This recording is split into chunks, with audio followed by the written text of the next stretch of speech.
All right, so you want to know if it's easier to be self-taught and actually make it, career-wise in Canada versus France? Well, we've got a whole bunch of articles and research right here ready to dive into. This is going to be good. Yeah, it's like we're looking at how people are learning these days, like all the new ways and how that matches up with, the old school ways, especially in France and Canada. And before we get into this whole Canada versus France thing, we should probably talk about what autodidact even means. It's like kind of a trendy word now, but it's definitely not a new idea. Oh, for sure. I mean, the word itself has been around since like 16th century Greece. So yeah, people have been into self-directed learning for a long, long time. It's like this basic human thing, wanting to learn and grow on your own. Wow, Socrates was all about that self-teaching life, huh? I bet he would have been fine skipping a few lectures. But okay, real talk, being self-taught has got to be tough when you're trying to get a job in certain fields, right? You're totally right. And that's where understanding the culture is super important. It's funny though, because France, they've got this huge history of like thinkers and intellectuals. But, There's always a but, isn't there? right, so you'd think they'd be super open to different ways of learning, but it's actually kind of the opposite. Okay, spill the tea. What's the deal? They are really, really big on formal qualifications. Like, they even have a term for it, valorisation des diplômes. It's not enough to just know your stuff. You got to have that piece of paper to prove it. So even if you're like a coding whiz kid who built their first website when they were like 12 and have been freelancing ever since, some French companies wouldn't take you seriously without a fancy degree. Pretty much. It's tough. Yeah. A lot of self-taught people in France, they have to work way harder to prove themselves. It's changing a bit, but those old school ideas, they stick around. Man, France sounds like it might be rough for someone who's self-taught. Hey. What about Canada? How do they do things differently? Canada, way different vibe. Think of it like this. Canada is the practical one, the one who cares about what you can do, though, not just where you learned it. Now that's what I'm talking about. Yeah. So you're saying like a killer portfolio and real-world skills could actually be more important than a traditional degree in Canada. Yeah, for sure. At least that's what we're seeing. They've got these schools in Quebec called cégeps. They're all about hands-on training, getting you ready to work. You don't always need a ton of academic stuff to get started. Right, right. They're all about practicality over there. So different from how things are in France. Totally. And it's not just the schools either. Even in their universities, students and professors are on a first-name basis. Whoa, seriously, they call their professors by their first names. That is wild. I can't imagine that flying in a lot of other places, especially not in France. Exactly. It's just a different mindset, Less hierarchy, more equality. Probably why they're more open to people with different career paths, too. So it's like the whole culture around learning and work is just totally different. Fascinating. But okay, let's shift gears a bit and talk about the autodidacts themselves. I mean, it can't be all sunshine and rainbows, right? There's got to be some real challenges to doing your own thing. Oh, yeah, for sure. No matter where you are, one of the toughest things is this thing called imposter syndrome. Ah, imposter syndrome, the worst. It's that feeling like you're faking it and everyone's going to find out. I can only imagine how much worse that must be when you don't have a degree to fall back on. Definitely. And then on top of that, you've got the challenge of actually proving your skills to employers, especially in those really competitive fields. You could teach yourself like everything about software development, but some companies won't even look at you without that piece of paper. That's rough. So how do self-taught folks overcome those obstacles? Hmm? Any magic tricks? If only. There's no one right answer, unfortunately. But autodidacts can definitely do things to make themselves look good. Building a website, showcasing projects, networking, basically. You've got to hustle harder and create your own opportunity. Your own biggest fan, right? Yeah. You really have to own it when you're going against the grain like that. Exactly. But let's not forget the good stuff. There are some awesome things about being self-taught, like the flexibility is amazing. Yes.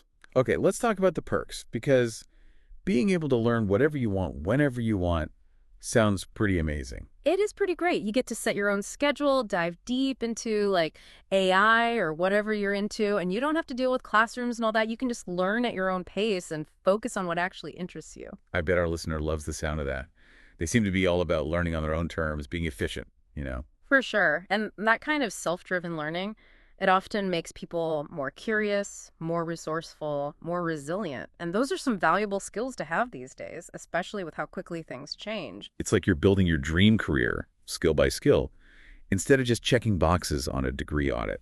Nailed it. And that passion, It shows. It can really help you stand out when you're networking or interviewing. So for someone like our listener who values efficiency and, being in control of their learning, going the self-taught route could be a really good fit. Definitely has its perks. But, and this is important, we got to be real about the downsides too. Like we said before, imposter syndrome can be a real struggle, and not having that degree might make some employers hesitant at It's first. all about balance, right? Weighing the freedom and flexibility against the challenges and uncertainty. Exactly. And being smart about it. If you're thinking about this path, you got to be ready for both the good and the bad.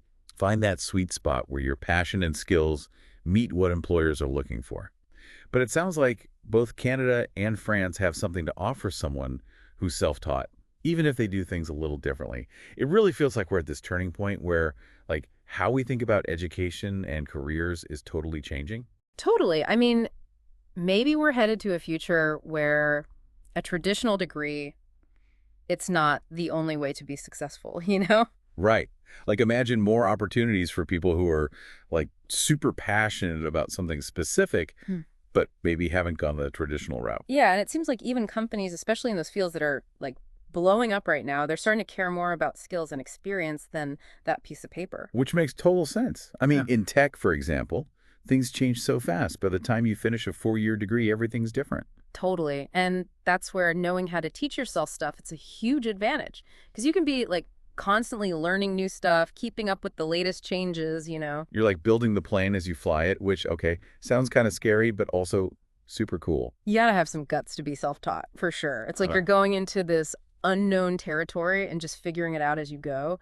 But that's also what makes it so awesome. So, for our listener who's trying to figure out if Canada or France is better for someone who's, mostly self-taught, we've talked about how France loves their traditional education, and Canada seems a bit more open to those experience-based qualifications.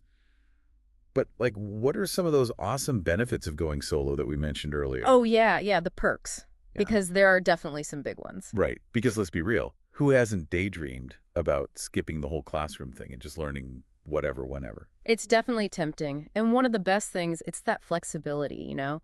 Like imagine setting your own curriculum, diving deep into AI or some specific coding language without someone looking over your shoulder.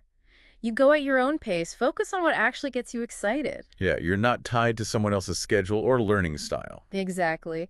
And that kind of freedom, it often leads to people being more curious, more resourceful, you know? More resilient too. And let me tell you, those are super valuable qualities, especially in today's crazy job market. It's like you're creating this unique set of skills that's custom built for your dream job, Mm. not just checking boxes. You're becoming an expert in what you actually love. Exactly. And that passion, it comes through. It can be such an asset when you're like networking, building your portfolio, even in job interviews, people can tell when you're genuinely into what you're doing. So for our listener who's all about efficiency and, having that control over their own learning, being self-taught could be a really great fit.